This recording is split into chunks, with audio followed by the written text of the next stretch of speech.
Now, I've played my fair share of card games. Hearthstone, Astral Tournament, Apples to Apples, Uno, Cards Against Humanity. But Lucadian Chronicles has got to be one of the weirdest ones. Now, if you take a look at this, it just says start. You have to use the gamepad. This game is entirely controlled with the gamepad, which is kind of bizarre. You don't see a whole lot of that anymore. Or ever, actually. This is actually kind of loud. So, I've played this game for quite some time. And by quite some time, I mean I bought it when it was released and didn't really bother with it ever again. But this was kind of a free-to-start sort of game. It's not by Nintendo, it's from some company which I do not know at this moment. And it's this weird card game. And this is why I think it's quite weird. It was basically free to start and give it a little try. And then I think to actually purchase the whole thing, it's about $8 or so. But this is how the game goes down. If it will let me select. Let's see. Looks like it won't let us start off there. But I'll kind of give you a glimpse of how this works out. It actually will not let me retry some of these. So some of them are green, some of them are yellow. If they're green, you've completed them, you've gotten all the bonuses, can't necessarily play them again. If there's yellow, there's a bonus that you can still get if you want to try to get that bonus. So we'll give this a shot. Now take a look at the bottom part of the screen. Those are your heroes, your units, in the form of cards that you can pick. On the bottom left is their attack type and damage. So for example, you look at Janika the Green, she's an archer type character. She has an attack of 7. Right next to her is a shield icon of 2. So basically she will reduce 2 points of damage. So if, for example, the mounted scout were to attack her, instead of dealing 7 damage, it would be 5. And 20 health is her life. Now, if you put your heroes or units in the back, they will not be attacked by units in the front unless they have some sort of special ability, or if there's a ranged opponent in front of them that just also happens to shoot in the back. I believe. Do not quote me on that. So you have your regular units, and you also have some of your hero units, such as Janika the Green, Rob the Bandit, and Ulthar Bulwark. Or Bulwark Ulthar. I have no idea. For the sake of demonstration, though, I'll just kind of show you what each battle, or how each battle plays out. So they go into rounds, and most of these units usually have a special ability of sorts. I'll slow things down just a smidge so you can see what's going on. Which is weird. You can also speed things up crazy fast. But we'll go super slow. Ulthar, for example, has an ability where at the start of every round he recovers 1 point of health. Rob the Bandit, I believe, has an ability where he hits the opponent in front of him and deals 3 additional bonus damage, so ignores armor and sends him to the back row. Basically, if an enemy gets sent to the back row and they're melee based, there is no way that they could deal any damage whatsoever. They would have to move up another row. Now, stuff like the Burning Initiate and my Wind Caller have mana and magic points.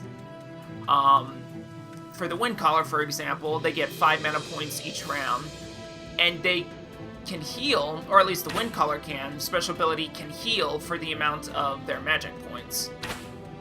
So you can see right in between the attack and the defense, there is a little book that's supposed to be how much the spell should heal for. mana power, magic power, however you want to call it. It's a heal. That's all you need to know.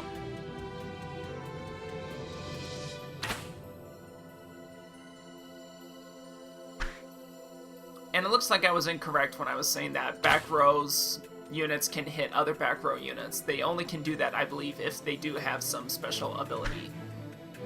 Which Janika the Green does have, but it looks like this fight is going to end before we can get to that point. Some might be asking, how do you make your units attack? You don't. They kind of do it automatically, which is one of the strange things about this particular type of game. Unlike other types of card games where you can just freely do whatever you want, in regards to select which unit you want to attack or which card you want to play, you don't get that luxury in this.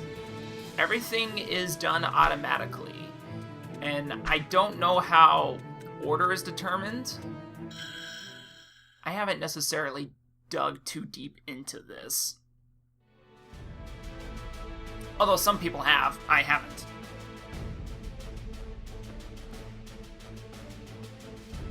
As you can see, my collection is not exactly that robust.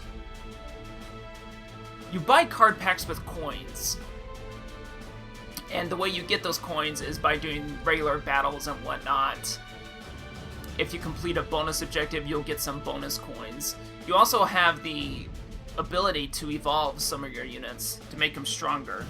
So in the case of the Mounted Scout, in fact, I could probably just involve one Mounted Scout right now and he'll gain 2 points of health. Looks like it's not going to let me do that. Looks like you need to have 3 cards right here from what you're combining in order to get 2 points of health. Learned something new. I haven't played this game in months, so forgive my inability to understand everything. And it looks like there's quite a bit of campaigns to go through, just judging off of the spacing between Uprising and Rendezvous. I honestly have no idea how many campaigns there are. But there's not just a campaign, there's also a Coliseum and some other modes that you could try out if you so desire. Let's see what this daily challenge is. Horrible night to have a curse. Face new challenge every day. Set number of lemons to beat as many nodes as possible. And I'm guessing it's gonna take the cards that I have. Alright, I already have some issue with this. If you have seen this piece of artwork, the Corpse Eater, that's not the Corpse Eater. That's Saturn or Kronos, who was so paranoid about his children that he ate them. One of the most disturbing pieces of art ever. It's brutal. I guess we could do this one. Alright. Really quick, so you guys can get a glimpse of this. When I put that wind card down, and you also have various elements. You have earth, wind, water, and fire. You'll notice that this particular wind card has a green, blue, and gray square right next to it. You need to chain these cards together through positioning. It's kind of hard to see in action until I actually get going, which we're going to do right about now. So where is Rob the Bandit? So as you can see from Rob the Bandit, he has green squares on either side, and so you can chain those together. Well, I guess this one does too. But we'll keep the Wind Caller in the back because Wind Caller's relatively weak, only 2 points of defense. Go ahead and we'll put Janika the Green. Ulthar Bulwark. And you can't place Haunter, for example, because according to this, he only has a red, black, and blue. So why he can't fit right here I have no idea why.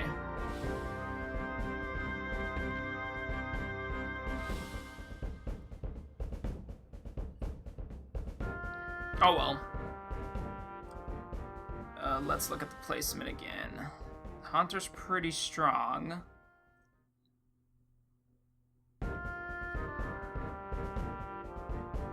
I think we'll just do a Mounted Scout.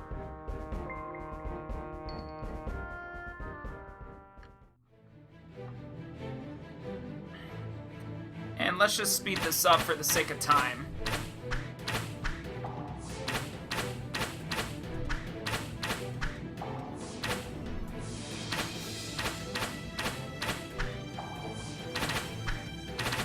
Now, if your defense somehow manages to go higher than a person's attack,